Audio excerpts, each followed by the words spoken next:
Ինձ հեքիաթներ էր պատմում, պապիս փոքր եղբոր կինը, Մսրեն, անուն Մսրե էր։ Ես նրա մոտն էի քնում, իմ տատիկիս մոտ չէի քնում։ Նրա մոտն էի քնում եւ գիտեր, որ ես արխավ շատ եմ սիրում, մեր շատախի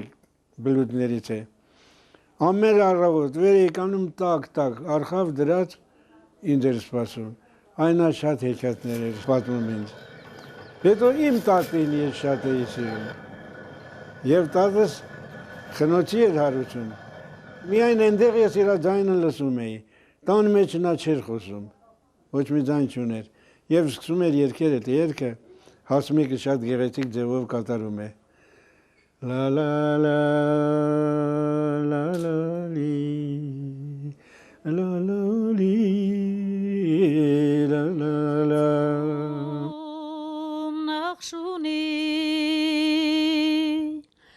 յոթամակյու մացունի Տիկ զարկեմ եխանեմ սարակտիրուն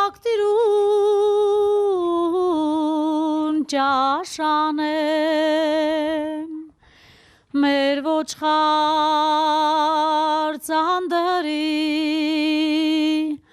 բերատեղ մոտուի տիկ զարկեմ եխանեմ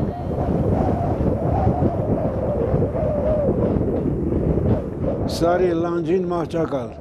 չեչոտ քարեր գլխակալ,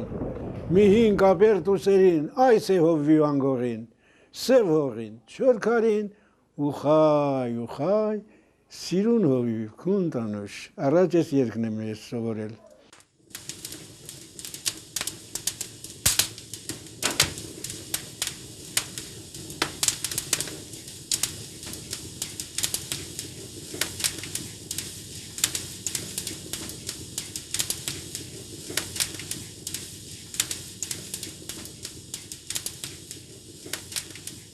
Մեր նախկին երգերի մեջ ամեն ինչ էլ կա, և կարոտ կա, և պայքար կա, մեզ մոտ սպիս սովորություն կար, մեր բակում միշտ վառում էր ավանդական խարույկը, խարույկի շուրջ հավաքվում էին գյուղի մարդիկ, մենք փոքրիկներս ծվարում էինք գետին, հատակին, կամ նրանց ծնգերի միջև, և լսում էինք դրանց, այդ մարդիկ խոսում էին օրվա անցքերի մասին, երկրում տիրող դրության մասին, այնպիսի գեղեցիկ բաների մասին, իսկական, որ մարդուն արժանի խոսակցություն է, և մենք նրանցից շատ բան էինք սովորում։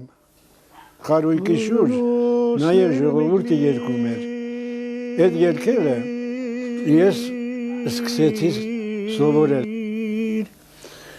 Կեկեր մարմարացում,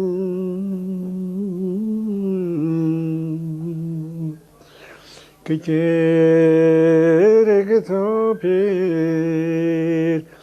վարամալուլ մարգում,